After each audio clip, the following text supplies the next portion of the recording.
Welcome to the 100X Life Podcast, where we activate people who desire to live the words of Jesus and experience the abundant life he promises.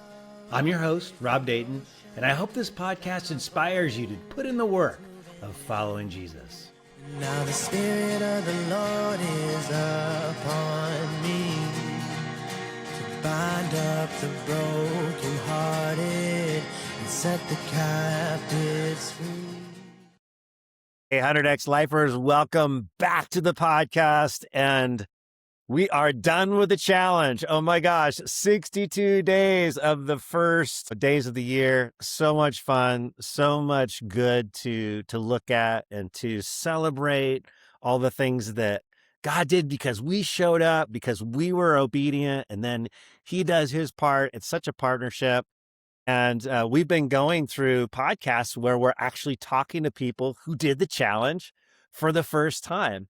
And so I've got Heidi Palladino on the line from Santa Barbara. Welcome.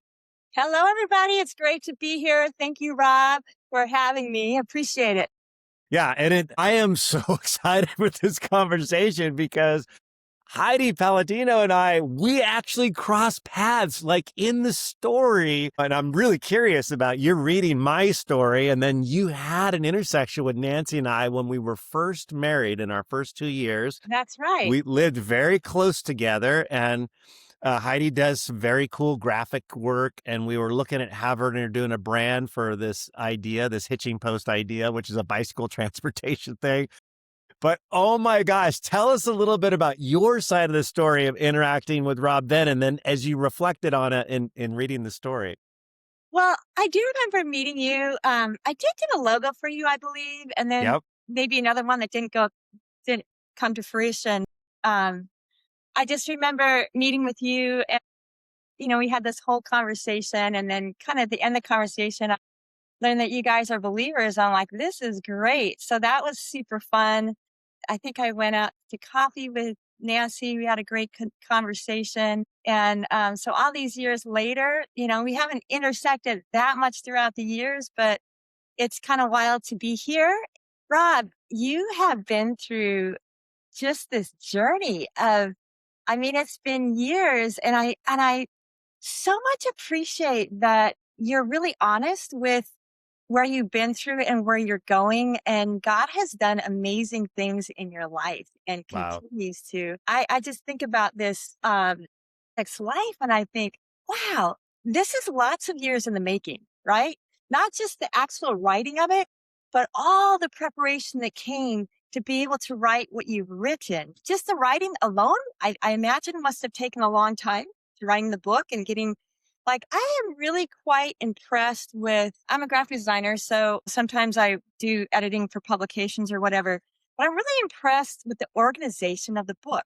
I'm impressed how it's laid out. I'm impressed with all the things that you thought about. I'm impressed with, first, for every chapter, I'm looking for my book, every chapter we have, a word from Jesus, and you describe it, wow, to write all those, you have something to say about every one of them, which is fantastic. It's really interesting you bring that up because honestly, it took 62 days to write because I committed to writing a chapter a day to the guys I was serving. But also what you said is completely true because I would say it took 30 years to write because the story is so embedded in my life, and it's so honoring. I really appreciate your words. They're very encouraging. And we did spend some money on people who knew what they were doing in terms of layout and stuff like that. Let me find out a little bit about you for our listeners so they know. So you're in Santa Barbara, is it already established? You could tell us a little bit more about graphic design and that pathway for you. And then you've been at Community Church, which has a just really cool story. And I was actually intertwined with that in my dark days, actually, which we could talk about. I actually took someone there who I was dating in my dark days, trying to get back to God, and that didn't work. But yeah, tell us your story about where you've been. We met it was 1999 is when we met, and then tell us what's happened to you since then. I come from a fairly large family. I'm the youngest of 5 kids. My mom and dad met in art school, which was like, why are you telling me that? But that was key to kind of where I am today. We had a super fun household. My dad worked downstairs in his studio. My mom was, a mom who raised kids, but also used art whenever she could. The whole household was full of creativity, just full of it and super fun. Like I'd be like the littlest one. I'd go from room to room, like, oh, watch and learn. I decided if anybody asked me, what do you want to be when you grow up? I'd always say artist. I'm going to be an artist. I ended up being an architectural draftsperson for a while. And I liked doing that. But some of the technical stuff, if I were to take that farther, I didn't have an on engineering kind of mind. Were you mainly always a creative, even as a child? Yeah. The thing that I feel like God has really impressed upon, how he's created me is to be a creator. So I went back to school to get a degree in graphic design, and I've been doing that ever since. Stopped a bit to raise my kids, and I also picked it up again, but then my parents were elderly, so I put a lot of time into them. Tell us about you as a mom, which, by the way, I think is the most important role on planet Earth. How did your natural creativeness come through in the way you were a mom? That's a really hard question for me, Rob, because What's your guess? I would always bring creative ideas to the table, but my kids weren't bent the way I was. Well, actually, my younger son was. He's hoping to be an architect. My daughter was the oldest, and she kind of ran the thing. And she, whatever she did, he wanted to do it. She was always like doing sports. She was actually a really, really good athlete. I had nothing to do with that. Both my kids are adopted, so her talent came from someone else. She was pretty much the star. Did you her a development in sports? Were you creative in how you raised her to be active? I can't That's a really good question. I'll have to think about that, but at the top of my head, I can't see the correlation. I'm gonna guess there was. I do encourage you to think about it because it's really interesting. Everything that we do is really revolving around God's design in us.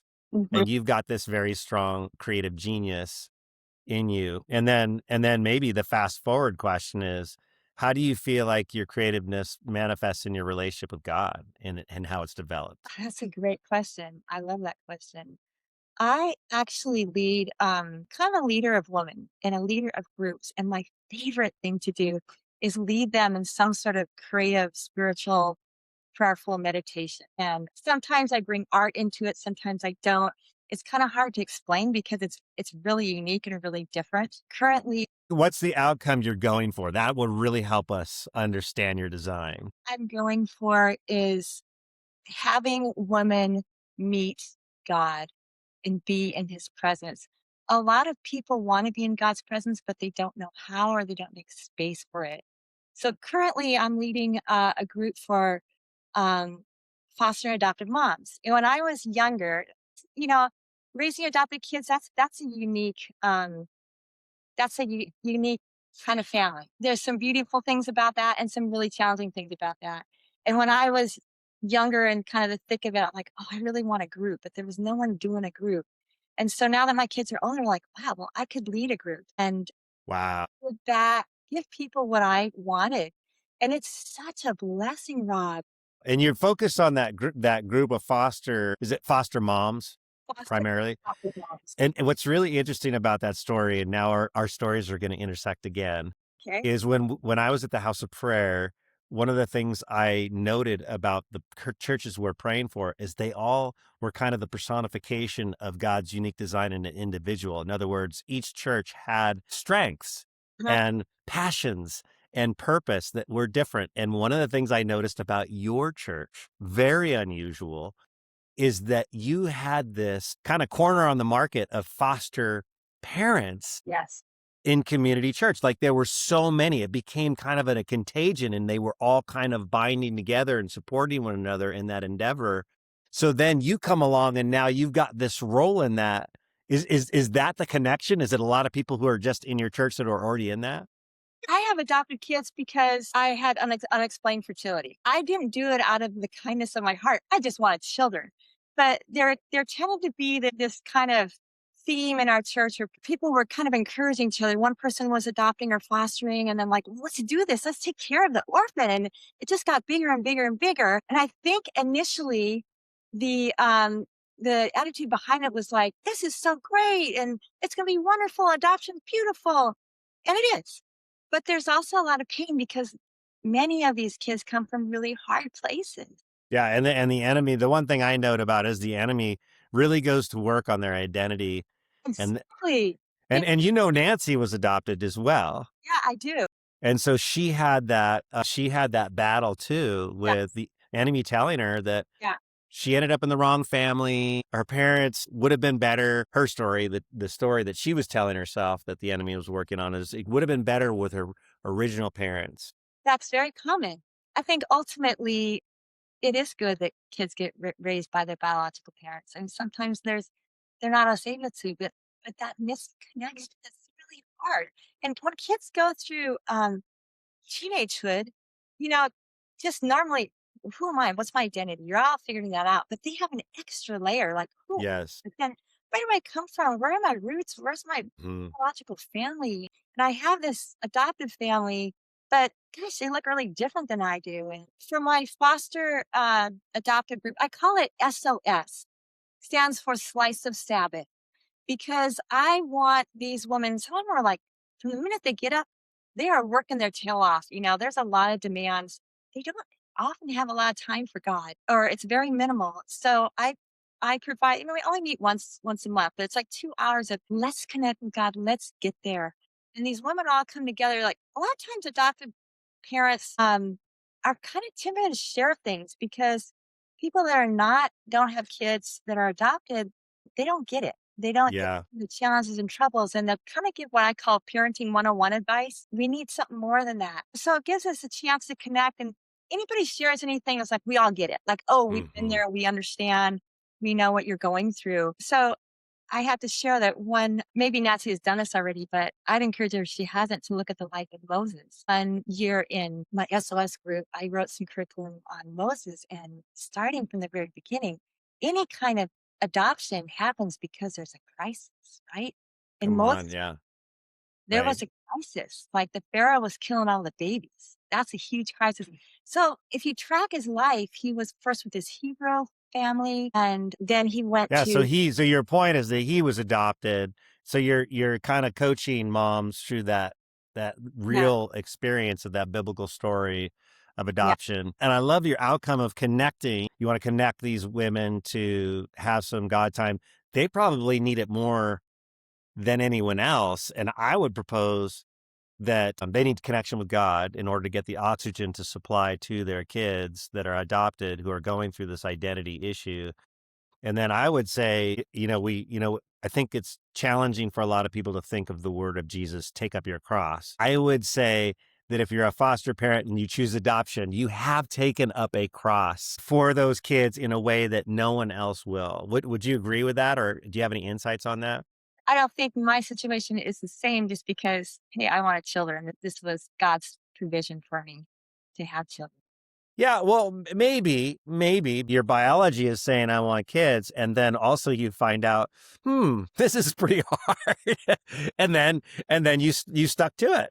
Yeah, it was a hard season. And yeah, it wasn't like it was easy to make this big decision. Now I'm because God designs women to have babies, right? And so I think even more than men, the women's like, this is my biology. This is who I am. This is how I'm designed. I'm supposed to have a baby. And then that doesn't happen. It's like, what do I do now? And that's point of grieving. I felt like I was grieving the loss of someone who's never been born. How long does this grieving go? Because maybe they'll be born, but maybe they won't. Oh, that's great. So there's a little bit, I mean, a lot of uncertainty in there. Yeah.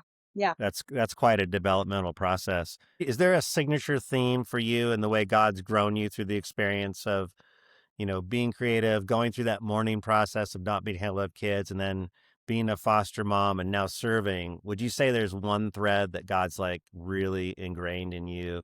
Wow. That is a great question, Rob. I think one thing is I've really grown to trust in God. Every hard thing that I've gone There it is. through, it it gets easier and easier and easier. Just I don't know, 5 5 years ago, whatever it was, I went through an extremely hard thing, and I'm not going to share it just because I want to honor the people. If they someday it will be their story to tell, but they're not ready to tell it yet, so I'm not going to tell. And my husband and I are both gone through this. It was really hard. And I thought to myself, if I hadn't been through all of these other hard things, I would have lost it. Wow. But God prepared me. And through all these hard things, I got stronger and stronger and stronger and stronger in the Lord. Also, a theme that has been in my life is fear. Every single problem I have, it's like that fear comes out. And I could talk about that more if you want. It's kind of related to some of these, words, but That's cool. I love that the initial gut response to that difficult question was trust. And then you immediately were able to see how, hey, this is this really difficult thing in my life. And then I had to go through these other gym, let's call them gym moments, to get strong enough exactly. for this other moment. I mean, it's such a what's your impression of God based on just watching that? God sees everything and never. Yeah, I so cool. actually, I am really close. You call him Papa. I got it. I've never called him Papa. Maybe Daddy, but that feels a little. I don't know. I'm trying to figure out my name for him, but I like that you call him Papa. Um, but I'll just call him my father. I'm really close to him. Wow. I love him. I didn't have the challenges to some other people I know. Well, a lot of people I know, well, they didn't have a good relationship with their father. Well, there's that struggle. I had a great relationship with my father. Just adore him. He died at 97. And so I have no problem calling God my father. That really is a freedom, and I'm always telling the guys that I coach that their first impression of God the Father is gonna be through them. Right. So, I think that that's an extreme advantage. Wow, crazy if you're going back to adoption, wow. And then I think most people report that the member of the Trinity that they're least connected with is the Father. That's the typical answer. And then I love how trust and this gradual building you up, you connected that to a father who's very loving. I'd like to say one more thing about God the Father, if I can. Yeah. I'm really I am, I don't know, they're not here, but I was really close to my parents, both of them, really exceptional people. And I always was kind of fearing what would happen when they're gone. Hmm. My mom died in 2015. My dad died last day of 2021, New Year's Eve. And yeah, I miss him. I'm sad. But the beautiful thing about it is now that I don't have my earthly father and mother, even though they were great, I don't have the distraction of them. It sounds kind of bizarre, but I have my heavenly father, and that is it. That's what I got, and that's the best. And so I'm sad they're gone, but I will see them again. But it has even them being gone has expanded my understanding of God the Father Hmm. in a higher level. If that makes sense. So It does make sense. And I'll put some more words to it because it's kind of a metamorphosis moment when your parents or your parent for a guy, when the father dies, sometimes for the mother it can be for either, but for primarily for the guy, it's when the father dies.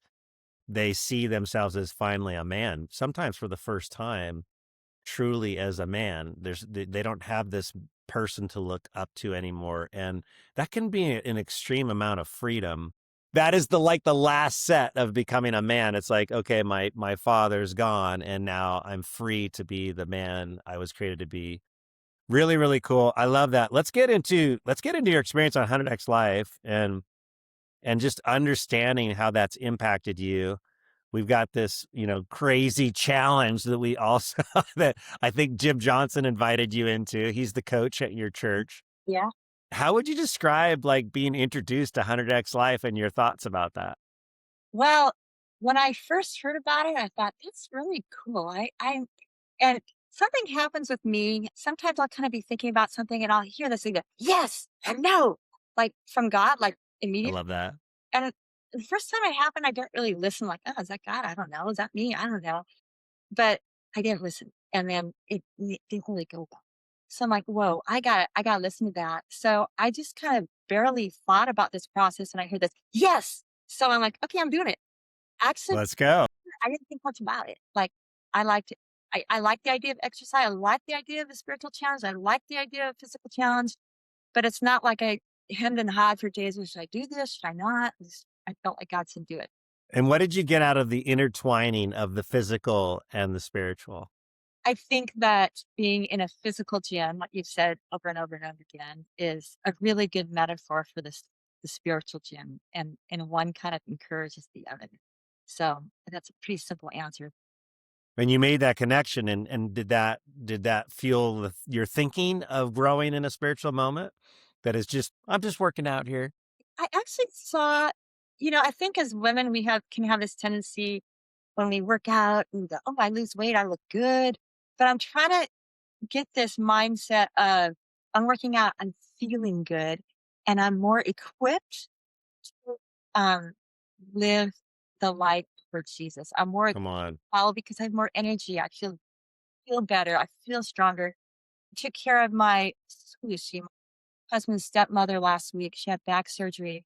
Went down south to care for her for a week. And I thought, I'm actually feeling really great physically.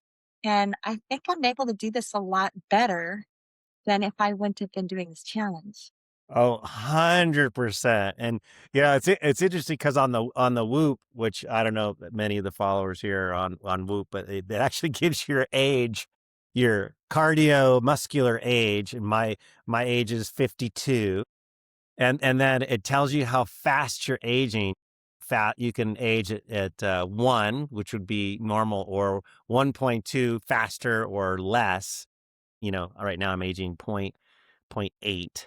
So, but it's all dependent upon how much you're working out and how much you're using your muscle and how much you're using cardio. And then hey, I'm getting later in my life. I want to be amble, and you get this opportunity to help Right. your mother-in-law to, because you are healthy. Yeah. And I just think if you're more physically fit, you have more energy and more of That's right.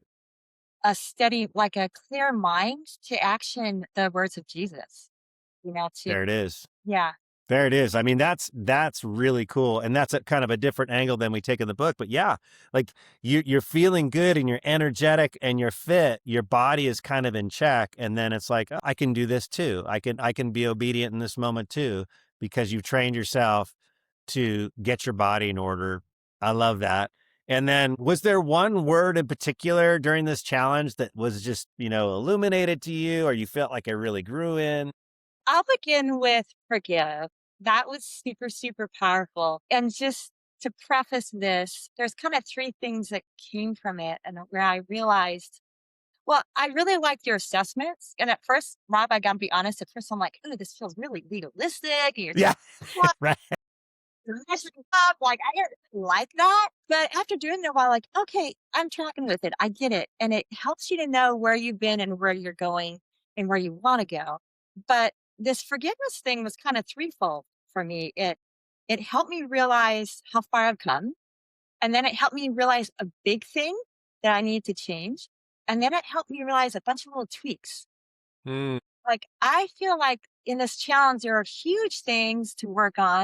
And there are a bunch of little things, which we don't really think about, like, just minor things.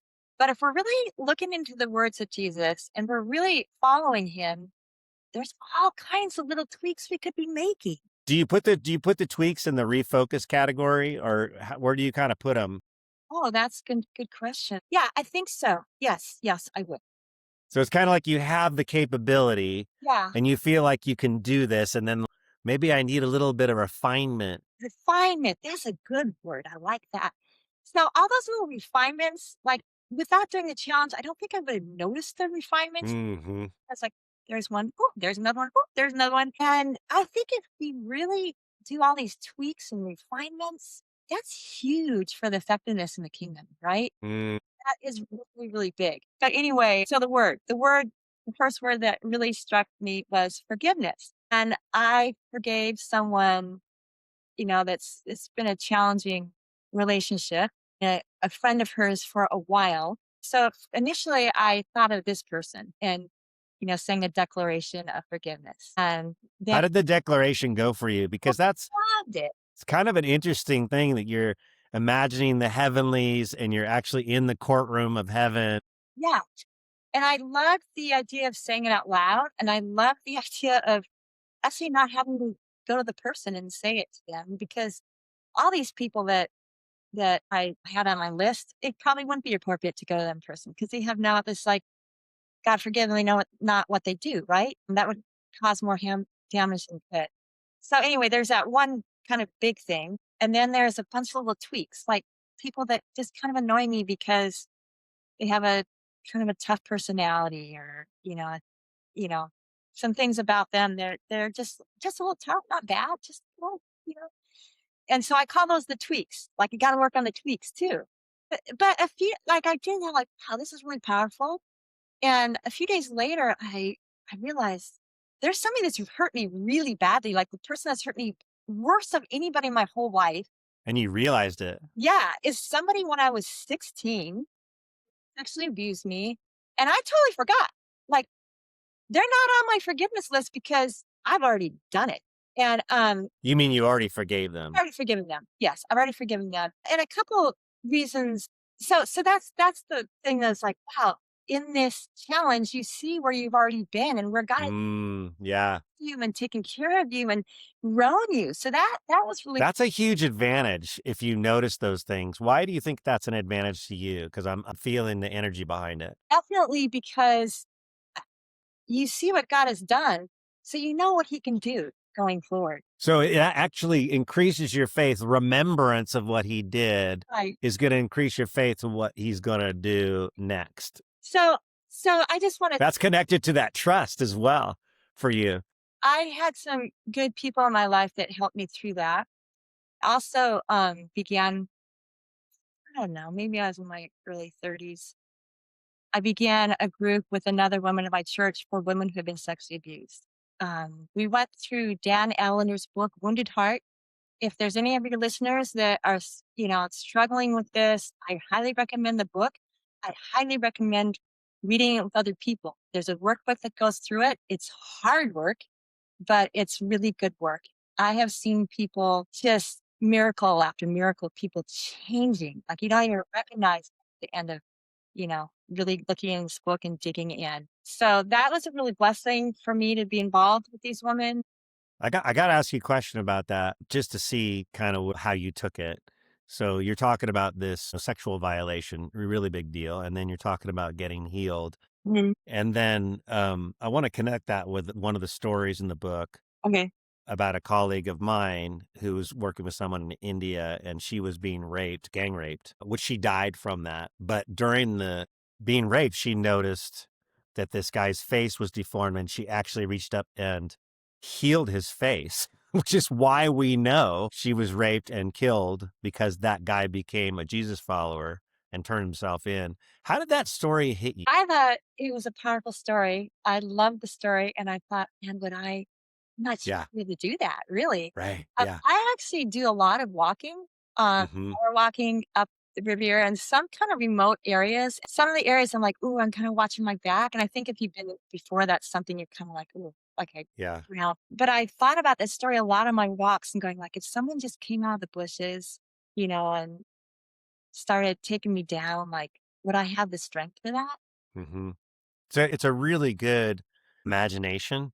It's like a training imagination. I think I said in the book, I don't know if I said in the podcast, but like, I don't know. I've never had anyone break into my house and take stuff, but so I've had to have the imagination. If they did, what would I do? And try to picture how that action works so that when it does happen, I would be ready. And it sounds like that's what you're doing. You're rehearsing in your mind and then thinking about that story. How would I show up in them? Well, my first instinct is like, kick 'em hard and fight and run and get out of the situation. But it's actually like, And maybe she did. We don't know. Maybe she did.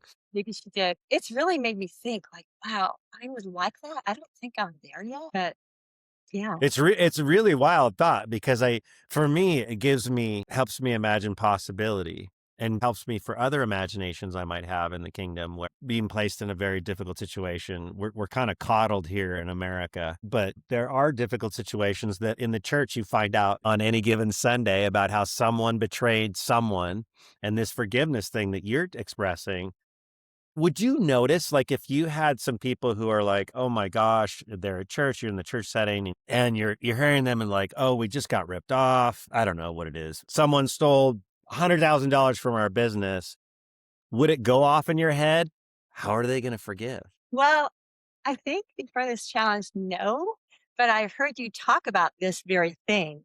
And so it's making me kind of struggle a little bit with that idea. I'm not there yet.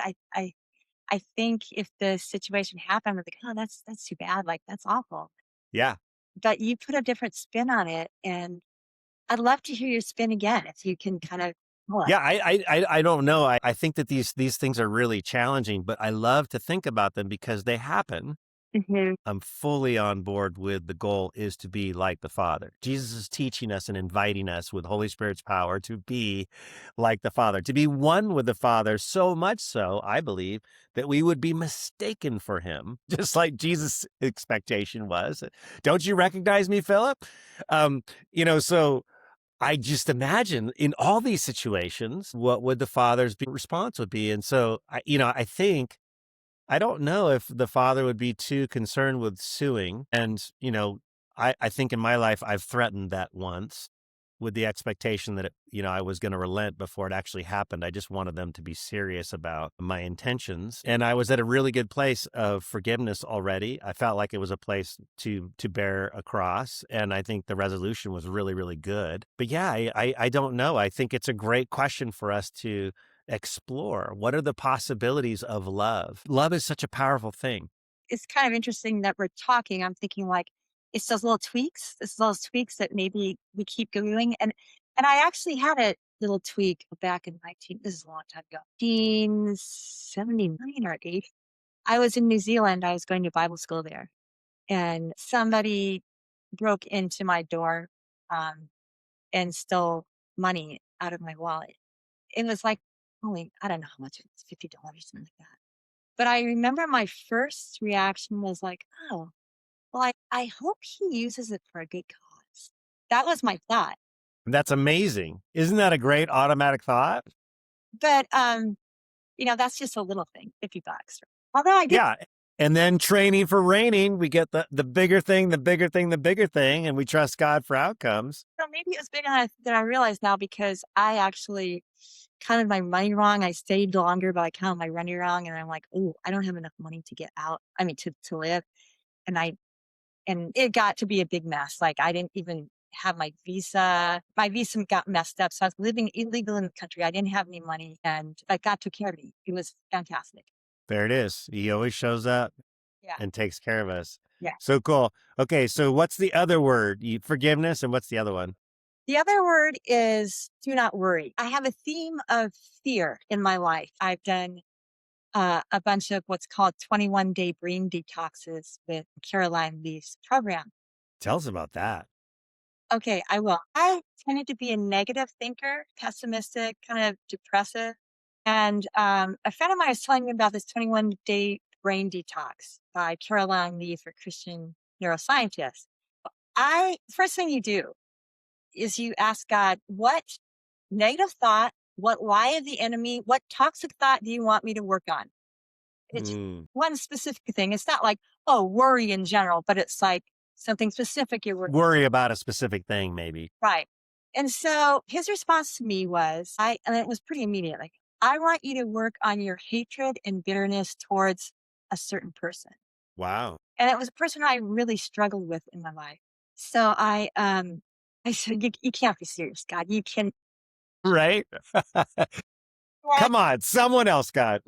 I am. And I kind of had a little argument with him and I kind of left like a little snooty, like, okay, God, I'll humor you. I'll do this. It's not going to work. All I wanted to do is see if I could be more positive and have a better attitude, but this is not going to work, but I'll do it. I'll show you it's not going to work. Right. Lo and behold, I do it. It's baby steps. There's like 8 steps to this thing. And I listened to so many Caroline Leaf's YouTubes, and she said, we have the capability. What do you keep talking about, Rod? To take our minds captive, to think what we're thinking about, and actually take all those bad Yeah. thoughts, reduce them. She says, like The negative thoughts are like trees in our brains, and at the end of the branches are like poison that drops into our body and makes us sick and It depressed, all does. kinds of things. We can crumble that down and replace it with a new healthy thought. So, one of the steps is journaling. And the following step is reread your journal. You ask Holy Spirit. Okay, when I first started reading your book, I'm like, oh, there's a typo. He forgot the. Yeah. And as I'm like, gosh, he made that same typo. And I kept reading and being like, no, this is not a typo, which is so great because What was it? you didn't put a the in front of Holy Spirit. Right. Okay. Yeah, that's right. It's not a typo. The Holy Spirit, you did that again. You did left out the but you did not, Rob. It was perfect. But that in itself was helpful for me because probably of the three gods, Jesus, Holy Spirit, he's the one I feel less connected to, less like a person. He's also felt kind of more mysterious. Hmm. Now I'm coming into this. Wow. Holy Spirit is more of a person, and I like that. So anyway, back to the detox. You reread your journal entry. Like sometimes when we journal, we read it 5 years, 10 years, or never. But right after you write it, read it again and ask Holy Spirit, how do you see it? How would you see this? Like what is wrong about this? What is right? What should I cross out? What should I add? And that was so, so powerful. And it's Wow. very similar to your journal prompts. When you're asking, You're just trying to get at what is God, yeah, which member of the Trinity is actually saying to me about this particular thought or situation. this first detox, I had gone to counseling for a little bit and I was like, oh, this counselor doesn't get in. They'll never help me. It's going to be like 10 years of counseling and maybe I'll get somewhere. But I did this first detox topic and literally Holy Spirit became my wonderful counselor. Wow. All kinds of things about the person I was struggling with, all kinds of things the way I was living that was sinful or not helpful. And it was a miracle. I was really transformed. And so since then, I've done a lot of different detoxes. Yeah, that's, I think, one of the most powerful things in working with the guys that I coach Hmm. is this concept that your thoughts are coming up, they're welling up to the surface. Hmm.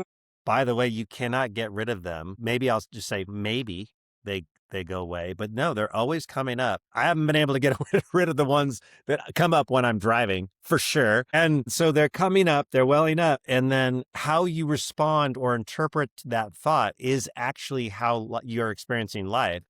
So if you interpret like this one, going back to this person that you had a lot of challenges with, every time you think about that person and then you buy into that thought, you're going to manifest worry or whatever the thought is. You're going to manifest maybe some anger, some hatred.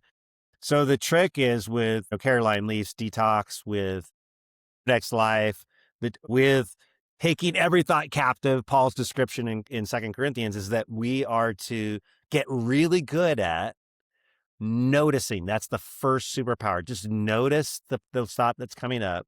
And then second is that thought true? And comparing it to the truth that we are learning in the words of Jesus, vetting that thought to see if it's actually true. And then if it's not, it's a throwaway. It's like, okay, well, this is what came up. Here's how I'm going to act. And actually conscientiously choosing your action rather than letting your thought that wells up control your action. Does that make sense? Yeah. Is how it worked for you? So like when we try to remove a thought, if we just keep thinking about like removing it, we're thinking about it more, right? Right. Intensifies it. We have to replace it with the truth. That is a different kind of work. I would, when I was doing the detox, there's this thing called active reach. You, Right. after all your work, you write down something that is going to help you think the other way. And you revisit that, you read it like 7 times a day. I would put it like on a 3x5 card, put it in my back pocket. It is usually a Bible verse.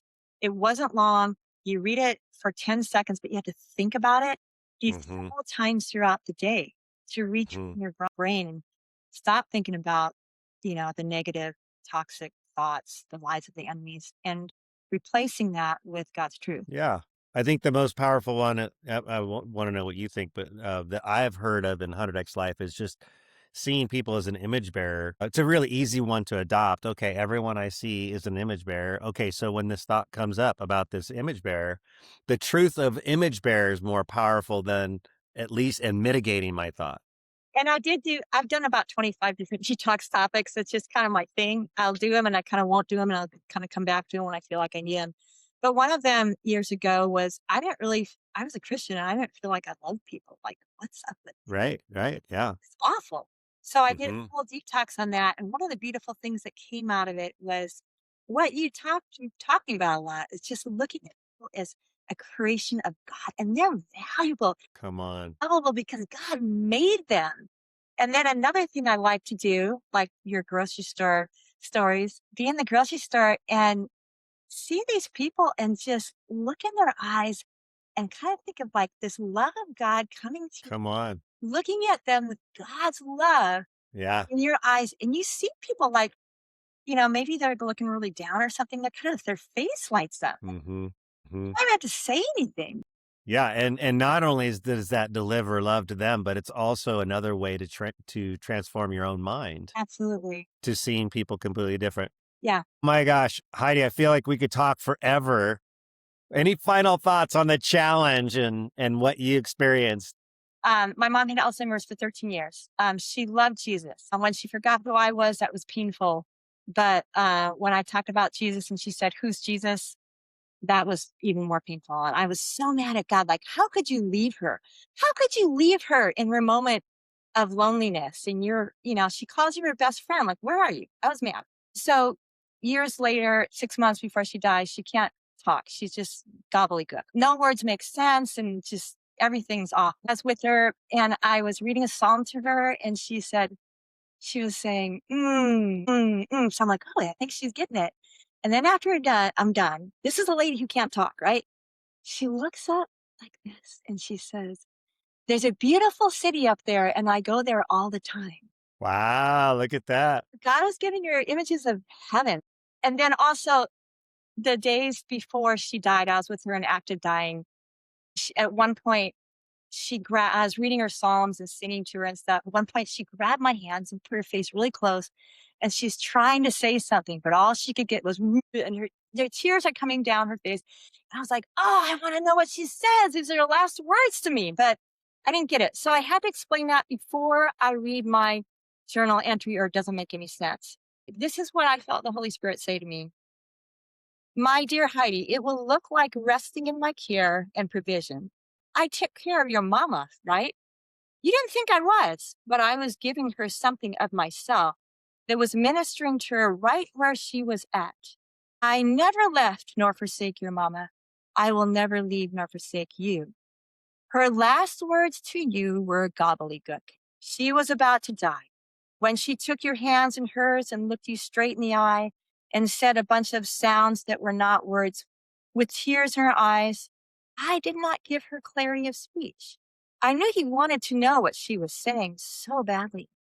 I could have given her clarity of words, like that one day that she said, "There's a beautiful city up there and I go there all the time." I had the power to make her words clear, but I didn't do that. I know it was painful. It kind of brings you back full circle, though.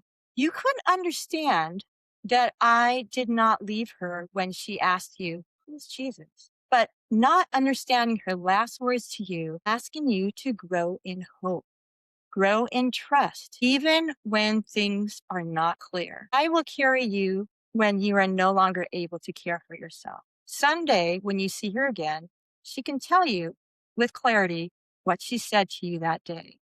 New brain is perfect. I restore all things to those who put their hope in me. So I just felt like God was saying, I've got Wow. power. I can make people speak when I want them to speak and not speak when I don't. And I feel like maybe he didn't give her that power so that I would grow in my trust. Wow. I believe it. Unknown. So So powerful. Thank you for sharing that. And Heidi, thank you so much for being on this interview. Really, really appreciate you and your story and your journey and being able to watch on the channel as you were growing even in the last 62 days. yes.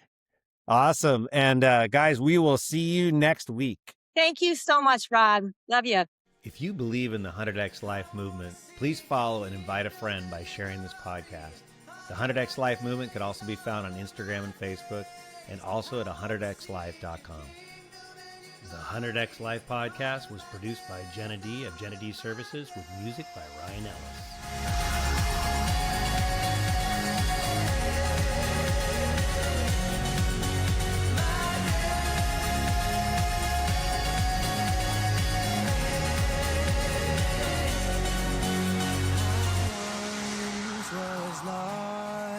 But you found me here, and your fire burnt inside. It will not disappear, because the Spirit